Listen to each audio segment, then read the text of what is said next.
អន្តរជាតិបានបង្ហាញយុទ្ធសាស្ត្រស្នូលចំនួន2សម្រាប់ការឆ្លើយតបផ្នែកការទូតចំពោះការរំលោភបំពានលើបូរណភាពទឹកដីកម្ពុជាពីសំណាក់ប្រទេសថៃ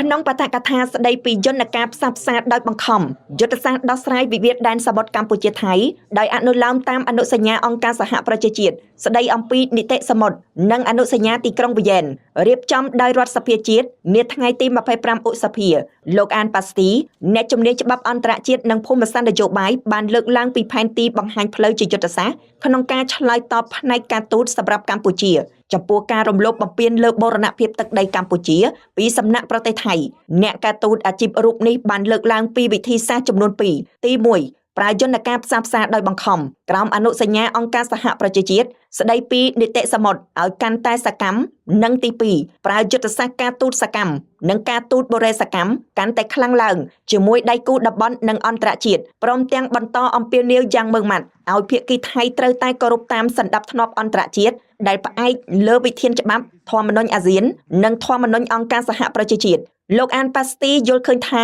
កម្ពុជាគួរតែបង្ហាញពិភពលោកថាថៃនៅតែបន្តឈ្លានពានកម្ពុជាឥតឈប់ឈរតួយ៉ាងគឺអស់រយៈពេល800ឆ្នាំកន្លងមកហើយមិនមែនទៅតែពេលថ្មីនេះទេលោកបានស្នើថាកម្ពុជាគួរគប្បីបង្កើនវិធានការការទូតឲ្យកាន់តែខ្លាំងក្លាតាមរយៈការកសាងសម្ព័ន្ធភាពជាមួយតួអង្គសំខាន់នៅក្នុងតំបន់អាស៊ានអឺរ៉ុបអាស៊ីនិងគ្រប់ទ្វីបពាក់ព័ន្ធនឹងការប្រើប្រាស់យន្តការអាស៊ានព្រមទាំងសហគមន៍អន្តរជាតិឲ្យជួយធ្វើជាសាក្សីកាន់តែទូលំទូលាយលើបញ្ហាការធ្វើបែបនេះគឺដើម្បីទទួលបានការគាំទ្រជារួមពីសហគមន៍អន្តរជាតិក្នុងន័យរួមគ្នាលើកស្ទួយសណ្ដាប់ធ្នាប់អន្តរជាតិផ្អែកលើច្បាប់និងរួមគ្នាប្រឆាំងអំពើឈ្លានពានទាំងឡាយដែលរំលោភលើច្បាប់អន្តរជាតិលោកថាតាមរយៈការទទូចឲ្យមានការគោរពធម្មនុញ្ញអាស៊ាននិងធម្មនុញ្ញអង្គការសហប្រជាជាតិកម្ពុជារួមទាំងសហគមន៍អន្តរជាតិអាចដាក់សម្ពាធជាបន្តបន្ទាប់លើប្រទេសថៃឲ្យចូលរួមដោះស្រាយវិវាទលើអធិបតេយ្យដោយសន្តិវិធីដោយត្រូវចូលមកយន្តការ JBC